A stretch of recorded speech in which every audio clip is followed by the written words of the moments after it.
Now, you are obviously here against your will, totally helpless, don't know where you're at, don't know what's going to happen to you. You're very scared, you're very pissed off. I'm sure that you've already tried to get your wrists and your ankles loose and you know you can't. Now you're just waiting to see what's going to happen next. You probably think you're going to be raped, and you're right. Our primary interest is in what you've got between your legs. You'll be raped thoroughly and repeatedly in every hole you've got, because basically you've been snatched up and brought here to use and train as a sex slave. Good evening.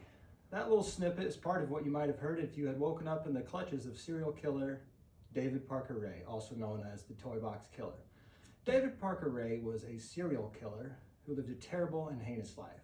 But if you aren't into graphic and gruesome, sensational stories, why should you be worried about serial killers at all? Well, the FBI estimates that there are currently between 25 and 50 serial killers operating in the United States at this time. So it's kind of everybody's problem. Anyways, serial killer David Parker Ray lived a terrible and heinous life. To illustrate this, we are going to look at his crimes, the events that led to his arrest, and his trial and incarceration.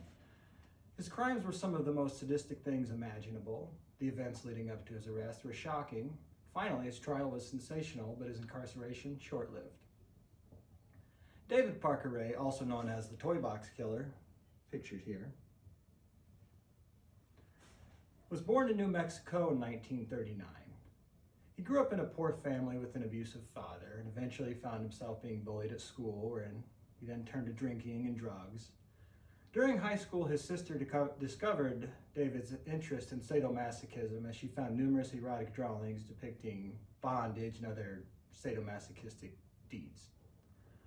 While the truth of when his crime truly started is unknown, David told his first fiancée that he first committed murder during his teenage years, where he claims to have tied a woman to a tree, tortured her, and murdered her, all before turning 18.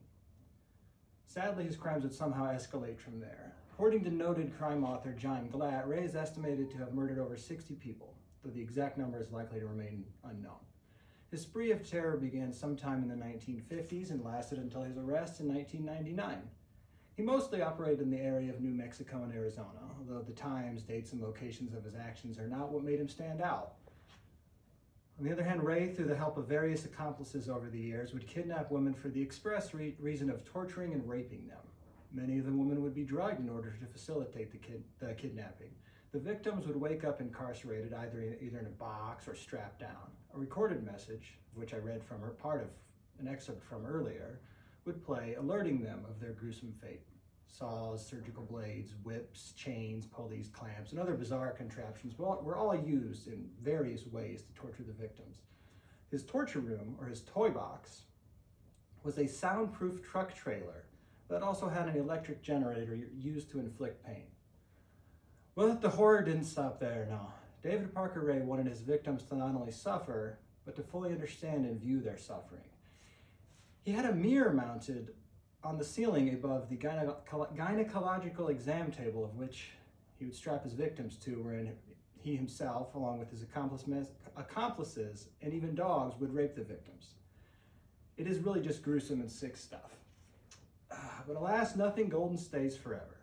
Ray was eventually caught. In 1999, he impersonated a police officer in order to kidnap a woman named Cynthia Vigil.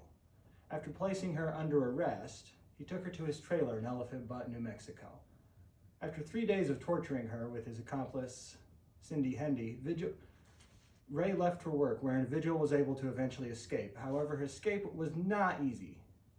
She had to contend with Cindy Hendy, who was still present in the trailer.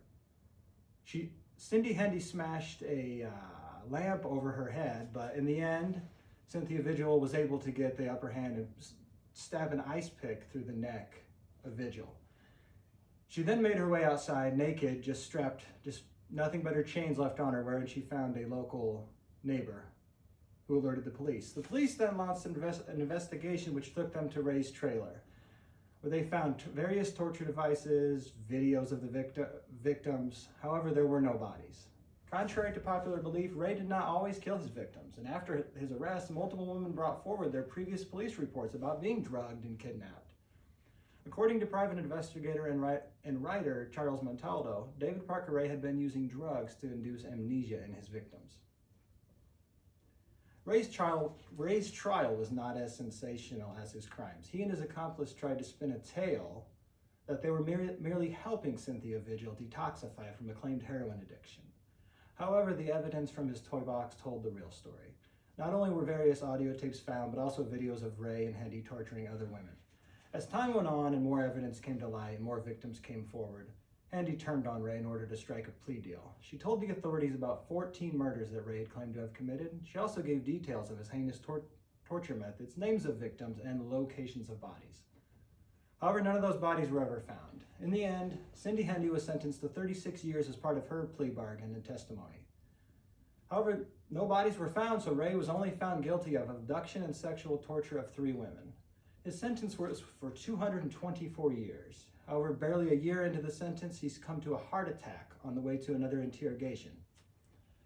David Parker Ray, the toy box killer, lived a terrible and heinous life. To illustrate this, we looked at his crimes, the events leading up to his arrest, and his trial and incarceration. I will be honest, there's a lot more to unpack here and a lot more to the story of David Parker Ray. The information is out there, but unless you are into reading about gruesome and just ghastly stuff, I don't recommend looking into it.